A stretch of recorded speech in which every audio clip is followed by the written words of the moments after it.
So let us start off the tag, but before I do that, let me just put on my lip balm, because if you guys actually turn off all these lights, my lips are like nasty. Today was really inspired by pink and green. I saw Shanexo's recent unboxing and I was just like, okay, I need to like wear these colors more often. I couldn't decide, so I was like, you know, why not just do both? So let's hop into the tag and the makeup look. Okay, so I put a little bit of tape on my eyes to like prevent me going haywire and ham while I'm blending my shadows. So the first question is, think back to when you first started your makeup collection. Are there any brands that I used back then that I still use today? I'm just gonna go like straight into Poodle. Oh, I forgot to prime my lids. I am an idiot. Now I'm gonna go in with Softcore. Oh, I can't even. So when I think about it, I don't remember actually collecting makeup until like liquid lipsticks officially came out. But before then, I used to wear my mom's makeup like to school if I had to wear anything. But when I officially like started collecting makeup was when Colourpop released their first kind of liquid lipstick. And to this day, I have still loved Colourpop. Clearly, I'm using their palettes right now, but I wear their foundation every single day. Like, I can't live without it. I'm going into Sandbar and mixing it with a little bit of Opulent. Opulent is a little bit of a satiny, shimmery shade, but who says you can't put shimmer in your crease? Like everyone, but I mean, it's makeup. You can play with it. You can create your own rules. And then the follow-up question is, which brands have you moved on from? And for me, this definitely has to be Rimmel and Revlon, I must say, because I initially used to wear the Revlon Color Stay foundation. I think that's what it was called. And I used to wear that every day, even though it broke the hell out of me. I was like, oh, it's acne. I'm in my teens. Like, I'm meant to get that. And my mom's like, I've never gotten acne in my life. I don't know where you're getting this from. Hence the Revlon. And also, I used to wear the Rimmel Stay Matte powder. But I don't, after that, apart from a lipstick or two that I bought like towards the end of high school, and never actually have like even gravitated towards or kind of been interested in any of the releases that Rimmel London has done. So kind of throwing shade to two brands here, but it's not shade, it's kind of just the truth. Their mascaras have never worked for me, unfortunately. They've always kind of like made my lashes droop or just never been that va-va-voom enough. So the next question is, are there any brands you thought was so expensive that you'd never buy anything from, but now consider one of their products to be a holy grail? If so, which brand and which product? For me, now it's Dior. So I have the Dior Lip Maximizer, and that, oh my god, honey, it is such a holy grail. I love that product so much. It is an essential. I feel like it just fills in your lips and just is so pouty, and one of the best high-end lip glosses. I would never say like go out and purchase it, but if you're looking for like a treat yourself moment and looking for something to buy from one of these high-end luxury brands, Dior is the way to go, especially the Lip Maximizer. Mi perfecto. Love it. I just want everything. I now want their lip oil so bad, but your girl got no money, so I'm just gonna have to wait. With the just Stilazzi Mini Definer, I'm going in with Moonstruck, and I'm just putting that all over my lid. I'm not doing anything fancy like cutting the crease or anything. And if I find that I have to go above and beyond to get a product, then I don't find it worth it in my eyes. So with that being said, I don't think I'll ever buy it only because of convenience sakes.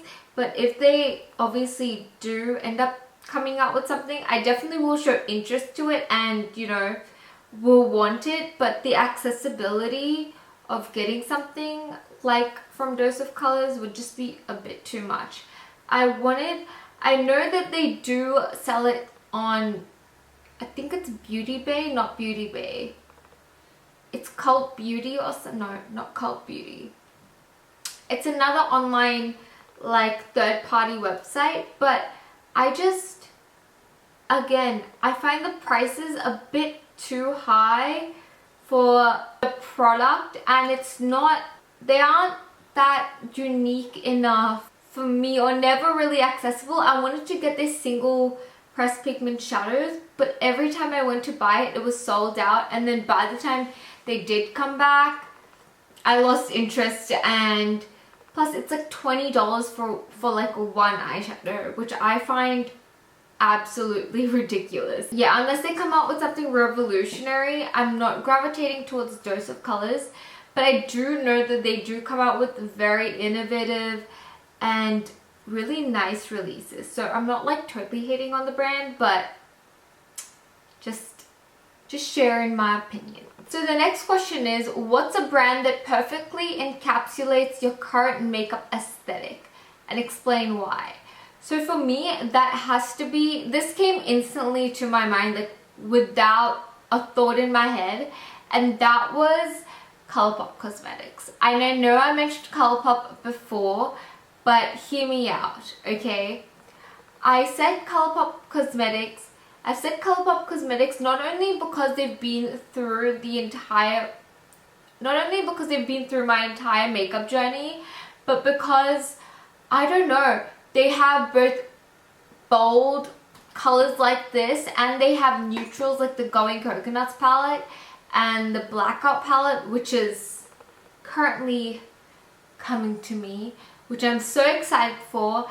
And I gravitate towards all their products. All their products suit me. They, knock on wood, they agree with my skin. They're so affordable, and I know people get annoyed with their fast releases. I do sometimes, I'm not gonna lie, but their aesthetic is just so versatile, and it meets a wide range of people. Like if you're afraid of color, if you want to get into color, if you are a neutrals lover, if you're just into skincare, they have everything for you, which I absolutely love. That's why I'm like a ride or die for ColourPop. So the 7th question is there a brand that you've only tried because of their packaging luring you in? And if so, were you actually happy with the product? Yes. And not only that, because I have gone back and forth and I miss the packaging, and for me that is NARS. NARS has the best, in my opinion, packaging in the world. It is so just aesthetically pleasing to me. I don't know, each of their collections are just so well thought out and so curated in terms of their packaging. I'm just saying their packaging. And I ended up buying their blush palette. It was, I have it here, it was their Exposed Cheek palette, and this came out in, sorry it's messy, Holiday 2018. Wow, I think Holiday 2018. So this was their collection, and if you know me, you know this packaging is me. This is me in a packaging. Sorry, this is me in a palette. Like, oh my god, I can't even talk today. And with that being said, I'm probably gonna wear that blush after this. So actually, I really like this green color now that I come to think about it. But I don't have any, there's no like, I don't know. I could put this on my lid. We could see how that would work. But there's no other like lid color, if you know what I mean. I'm just taking big bangs. And what I have on my crease right here is a mixture of Chances Are and Kiss My Ass. Oh my gosh, I love that name. So I'm just putting that. I guess this will work. I might have to lighten it up with the Mary Jane, or like a lighter green color. I don't know how that's gonna work, but oh, I forgot about the questions. See, this is what happens when I have like too much fun like going between makeup. Okay, so the 8th question is, some say drugstore and mid-range prices are starting to overlap. What drugstore beauty brands are guilty of making this happen? And what are your thoughts on rising drugstore makeup prices? So for me, that definitely has to be Milani Cosmetics. Before this, I swear Milani Cosmetics was so affordable, but now whenever I think of purchasing, say, a Milani palette, I'm just like, for a couple dollars more, I could buy an Anastasia Beverly Hills palette. You know, would I rather just spend the $20 or save up a little bit more, and for $40 I can get an Anastasia Beverly Hills palette? And it's not even like $20, like as little of a difference. Like now, I swear a Milani palette that I last looked at was like $27. So they're not cheap. I'm scared to use this, but hey. Actually, this is perfect. I'm an idiot. Yeah, I'm going into Mary Jane. That seems like a perfect color. Wow. I never wore this combo before, but I'm actually living for it. So if you try this palette, use the combo Kiss My Ass and Mary Jane, and it is a stunning queen little eyeshadow combo look. Milani Cosmetics is getting up there in terms of what it was before and now. Like Maybelline and L'Oreal for me has always known to be on the higher end. If you think differently, definitely let me know in the comments down below. But also, I would like to know what drugstore brand do you think has like creeped up there. If drugstore brands keep on increasing their prices, like I said, they're gonna lose their charm and value, and people are just gonna buy a high-end version instead. That's kind of what made drugstore prices special, in terms of you would be able to achieve the same makeup looks and makeup finishes from products that are at a cheaper cost. But because they're creeping up there, people might as well just go ahead and buy them from the actual products that they desire to buy for a couple bucks more and get the desired finish, rather than going for a more affordable option, because it's not affordable anymore. So I'm just gonna finish off the lower lash line of my eyes, because I feel like there is like a weird imbalance going on and your girl needs to fix that. So I'm just going in with Kiss My Ass, and then again going in with the other palette. I did not think this through. This is so time consuming, but actually I'm living for this, okay? I low-key am living for this look. I swear there is something in my eye. Oh my god, and my lashes, come on, I'm done. We love that for me. Okay, time to reapply my lashes. But while I do that, let's go on to what's worse. Choice fatigue, which is like exhaustion from like a number of makeup releases, or having your favorite makeup brand, is that it? Or having a lackluster quarterly launch from a brand you're typically excited about.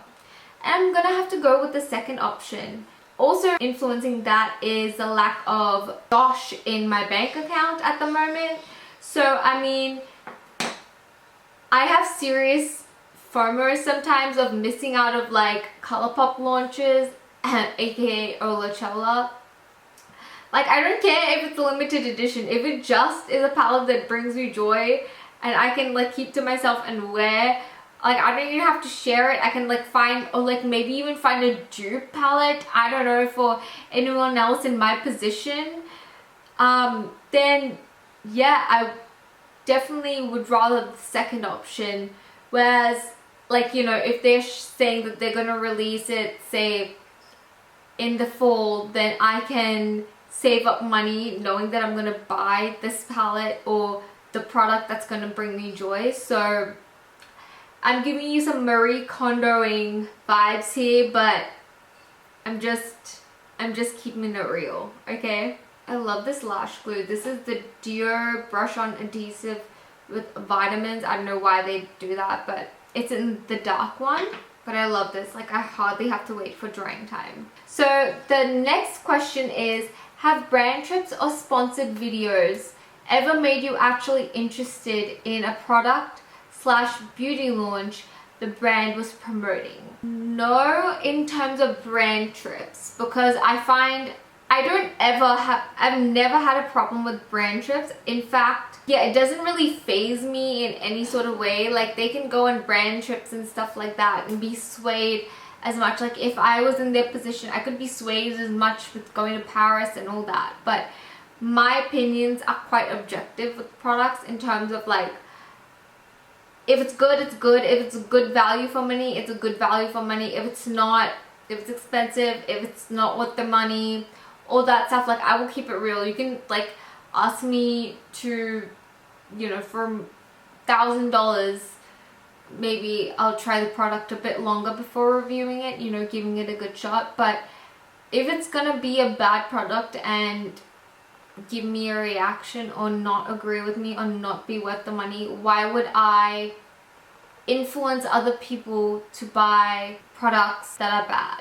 But I'm going on about me. Now this is like talking about other influencers, like the big ones, the ones that are actually matter and more people like see their content. Anyway, so brand trips never bother me, but they have never made me actually want to purchase a product. Has a sponsored video made me intrigued or wanting to purchase a product? I must say yes. And for me, it's not so much of the sponsored video that matters. Even if it's a product that I wouldn't even gravitate towards, it's more the influencer and the type of influencer they are. And if I trust them, and even if a product, say, is sponsored. Oh yes, Jamie Page Beauty did a collaboration with Ilia, which is a makeup brand. She really made me want to go out and purchase their mascara, but see, it's too expensive. But it's the thought that counts. That I was happy the fact that she actually got the opportunity to, you know, be sponsored by Ilia and, you know, share her thoughts about each and every product and try it on. So with that being said, sponsored videos definitely have gotten me thinking into purchasing a product. And I think there was, I don't remember if it was recent, I think it was a long time ago, that I think it was like Suzanne Hendricks or something. There was like, she was sponsored by like a hair pomade. I had like fresh bangs that I cut myself and I wanted to style, and I bought that. I'm so happy, like, I get to see my YouTube friends, or what I like to call them my YouTube friends. I mean, when I see them get sponsored by brands and, you know, get sent PR from the brands that they've always been talking about, it genuinely brings me so much joy, because I love to see other people, you know, be successful, and they do work super hard. Let's move on to the face. I'm just gonna touch up on my bronzer because I feel like that has, I don't know, I've been like touching my face all day when I'm like working and stuff. So I'm just gonna go in with my Fenty Caramel Cutie bronzer. And is there any brand that you felt give off exclusivity vibes, making you feel like you aren't cool, rich, or pretty enough to buy from? If so, which brand and why?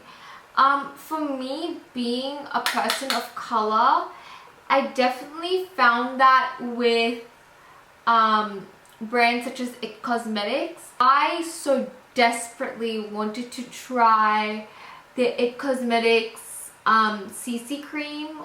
Was it BB cream or CC cream? I think it was originally BB cream. I may be wrong, but I wanted so badly to buy that product, but it never came in the correct shade. And I just felt that, I know that even though it's a lightweight foundation in a sense, or skin cover up, the fact that they were never inclusive with a proper skin tone range just made it seem that they were, and the darkest shade was what? I think it was my skin color. I think I swatched the darkest shade and it was my skin color. It was ridiculous. And they didn't have like the shades in between. They had like light tan, medium. That's all they had at the time that I was interested. But once, stupid ass birds, I swear. But once, you know, there was this whole like Fenty release, they started coming out with more shades, but still I never found that they were doing it for genuine purposes, but rather to just make a quick buck. So that's why I just felt like I've always been excluded out of It Cosmetics. So the next question is, are there any indie brands you hope to see sold at Ulta or Sephora? So for me, that would be Kaleidos Cosmetics. They make those amazingly cute like mini palettes. I would definitely love to see them or Sydney Grace. They are like, their formulas and their swatches and just the releases that they come out with are so phenomenal that I want it to be easily accessible to me and other people, just so that they can try them out. And I feel like it would be a really bold move in terms of the brand kind of reaching out to Sephora and wanting, I'm sure they want to be reached out by Sephora or Ulta in terms of like stocking their products. I think that would give them major exposure, and I feel like they deserve that major exposure because their formula, their price point is not that bad in terms of everything being handmade, hand pressed. I'm just going to be highlighting my face with the Ofra Rodeo Drive highlighter, which is my favorite, my ride or die. And I'm just taking this with the Duo Fiber, I can't speak today, with the Duo Fiber Precision Stipple Brush and just putting that on the high points. Like, look at that. Like, I didn't even try it. Like, I hardly even put my brush in here. That's how beautiful it is. Or Sydney Grace. Are they the one with the stained glass shadows? I don't know, either way, the quality of these brands are so amazing and so underrated from what I've seen. I really would love them to be sold at Ulta or Sephora, more so Sephora, so that they're internationally available for your girl in Australia that doesn't get anything till like months later or not at all. Like, yeah, we don't even have Milk makeup. They don't sell Milk makeup over here. Can you believe that? That's just offensive at this point. Lastly, if you can give any beauty brand a rebranding, which brand would it be? And what elements of the brand would you modify? If I could rebrand any brand, it would definitely be Benefit Cosmetics. I would definitely redo and get rid of the bulky packaging. I would definitely make things sleeker, more concise. I definitely love the old school vibes in terms of like the packaging and in terms of like the art cover on it, but I would implement that on more products and maybe bring out some more eyeshadow palettes or face products or complexion products, because I know they're more about the complexion than the eyes. So I would definitely rebrand also their skincare, because they do have skincare that no one talks about. I know that their skincare is meant to give that old school kind of 80s vibes, but in my eyes it's not practical in terms of just like, you know, using it, and you know, you wouldn't want to take that into the shower and wash your face with it. You know what I mean? Like, I would definitely rebrand, repackage, do the whole thing, keep the essence and the art of Benefit Cosmetics still there, because I feel that in itself led them to the top. So with that being said, I think that concludes this brand tag, but I'm just going to finish off the lips.